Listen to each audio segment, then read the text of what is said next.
Assalamualaikum warahmatullahi wabarakatuh. Berjumpa lagi bersama saya di channel BR Braslur. Gimana kabarnya? Tentunya dulu selalu jaga kesehatan dan jangan selalu jaga image ya lur ya. Nah, kita lanjut ke sesi pengamplasan. Di sini untuk pengamplasan kita mode basah ya mode basah atau mode menggunakan air. Dan untuk amplas yang saya pakai ini dari DMS. Kemarin panel ini sudah kita get code ya. Kalau di video yang awal kita sudah melakukan get code, kita lanjut ke pengamplasan. Nah, tujuan get code ini apa sih sebenarnya? Ini adalah untuk rambu-rambu atau penanda bagian mana yang sudah diamplas dan mana yang belum diamplas, dan juga bisa mendeteksi tingkat kikisan amplas tersebut.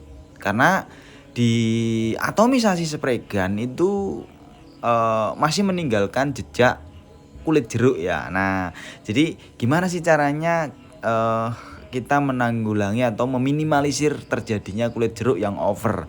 Jadi persiapan panel epoksi ini harus benar-benar fit ya. Supaya apa? Supaya ketika kita melakukan base coat, itu base coat tidak mengikuti kontur yang di bawahnya. Supaya seketika kita ngebase itu atomisasi yang dihasilkan dari spray gun itu hanya murni dari hasil base coatnya ya, enggak dari bawahnya juga gitu. Jadi kalau di bawahnya itu nggak leveling ya, itu pasti di atasnya yang akan ngikutin seperti itu.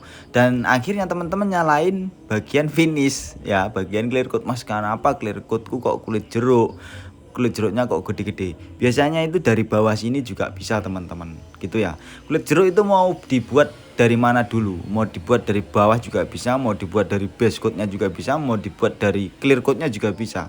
Itu atau yang dibilang itu orange peel ya, atau OM atau original equipment manufacturing itu. Jadi hasil atomisasi itu tidak ada yang flat benar-benar kayak kaca, itu enggak ada. Jadi tetap ada teksturnya. Tadi kita bicara OM itu dengan karakteristik kulit jeruk atau orange peel itu yang seragam, yang rata. Tapi kalau over kulit jeruk itu ya parah banget, dan itu wajib dikikis atau bisa dipoles ataupun di clear ulang gitu ya teman-teman. Nah, ngomong-ngomong soal amplas basah atau wet sanding, kenapa saya berani? Karena ini disposisinya itu sudah masuk ke sesi epoksi teman-teman. Kalau untuk urusan dempul kita ngamplas, tetap kita usahakan dengan mode kering ya.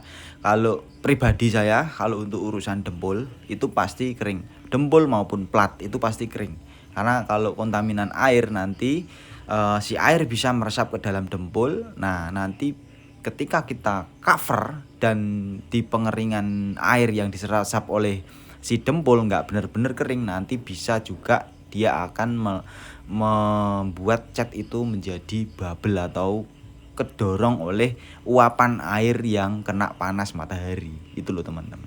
Nah, kalau urusan amplas basah itu di posisi filler ataupun epoksi seperti ini saya masih berani. Tapi kalau untuk urusan amplas basah plat ataupun dempul itu saya kalau bisa usahakan kering. Saya nggak menuntut kalian untuk kering, tapi setidaknya saya sudah melakukan hal yang tidak kerja dua kali. Karena apa? Kalau kita basah otomatis kita efisiensi waktu kita akan kepotong, kepangkas ya. Kalau untuk dempul kita harus benar-benar jemur kering supaya apa? Air di dalam kandungan dempul itu tidak tersimpan. Dan nanti kalau ditutup dengan filler ataupun dengan epoksi itu nanti bisa mendorong teman-teman ketika kena panas. Sama aja gini, air dimasak di dalam api yang panas, terus dia mendidih. Nah, analoginya seperti itu.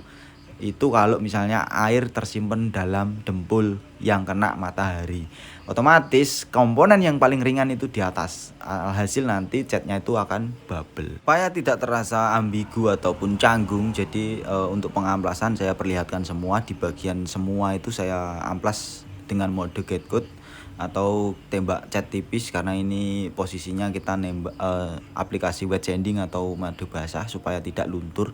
Kalau mode kering biasanya saya pakainya itu get code bubuk ya. Jadi di sini kita pakainya cat aja, cat tipis hitam gitu. Nah, di sini kita masuk ke sesi base coat.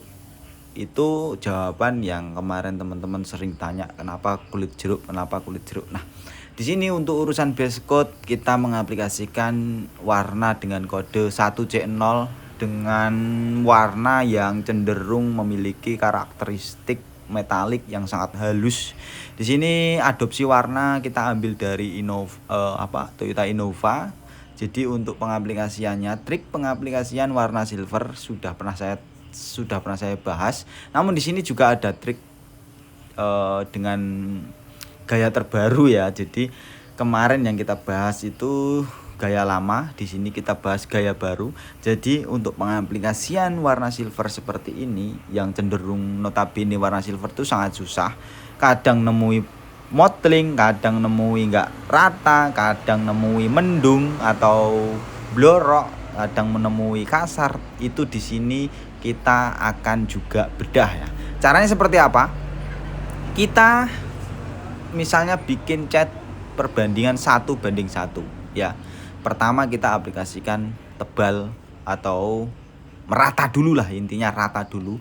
Kita aplikasikan rata dulu, semua bagian kita ratakan dengan 1 layer ataupun 1,5 layer ataupun 2 layer, nggak apa-apa, yang penting rata dulu. Nah untuk sesi terakhirnya kita tambahin thinner. Jadi yang pertama tadi 1:1 ya. Terus yang kedua itu 1:1,5 atau 1:2. Itu nggak apa-apa. Nanti kita aplikasinya itu mode drop coat ya. Kalau untuk setelan angin itu sama, cuma yang kita bedakan adalah jarak tembak.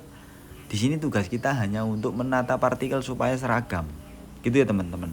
Dengan penambahan thinner otomatis partikel yang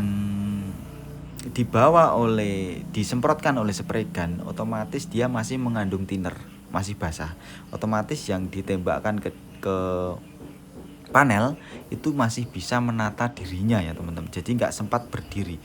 Biasanya kalau teman-teman nemui silver itu berdiri atau kasar, itu biasanya pertama kesalahannya itu pemilihan nozzle terlalu kecil, mixing ratio, pemilihan thinner memakai thinner yang fast atau yang cepat kering, terus tekanan angin terlalu tinggi, itu biasanya bisa kasar ya. Kalau misalnya teman-teman nemui silver kok ada gosong, ada mendungnya, itu biasanya ketebelan di beberapa titik. Jadi teman-teman asal tembak aja, yang penting tebel, akhirnya penggumpalan partikel. Kan kita natain partikel silver ini seperti naburin pasir itu loh teman-teman. Kalau nggak rata, ada yang gumpal, berarti di situ warnanya hitam. Itu biasanya orang bilang nyebutnya itu mottling ataupun mendung ya, ataupun blorok juga bisa. Nah ini aplikasi pertama. Aplikasi pertama itu kita full aplikasi 1 layer. Di sini kita yang penting rata dulu. Habis itu untuk pengaplikasian kedua nanti teman-teman lihat sendiri. Jadi jarak tembak yang pertama itu bisa kalian lihat ya. Jarak tembak yang pertama kita mungkin main di 12 ataupun 11 cm. Nah di sini kita mundurin sedikit spray gunnya, mungkin jadi 15 atau 16 cm. Tapi dengan campuran cat yang berbeda. Dengan yang pertama tadi 1:1, yang kedua ini kita bikin 1:2 ataupun 1:1,5. Untuk thinner yang saya pakai itu jenisnya extra slow. Supaya apa? Supaya tidak menguap lebih cepat, supaya dia membantu penataan partikel, supaya partikel itu bisa tidur dan seragam, nggak berdiri ya. Jadi teman-teman lihat sendiri, saya nembaknya itu jaraknya jauh banget ya. Jadi itu trik untuk pengaplikasian base coat warna silver. Dan untuk base coat warna metalik itu teman-teman nggak usah heran, nanti kalau untuk clear coatnya pasti dia akan nimbulin tekstur yang agak sedikit beda dengan tekstur warna solid. Kalau warna solid biasanya dia lebih cenderung halus banget, tapi kalau untuk metalik biasanya itu dia sedikit menimbulkan tekstur karena itu tadi partikelnya kan kita taburin gitu. Jadi otomatis levelingnya nggak mungkin dia bisa selevel kayak base coat yang solid atau base coat warna yang tidak menggunakan partikel gitu ya teman-teman. Oke, thank you, itu aja dari saya, semoga bermanfaat. Saya pamit undur diri, besok kita sambung untuk urusan clear coat, meng-clear coat.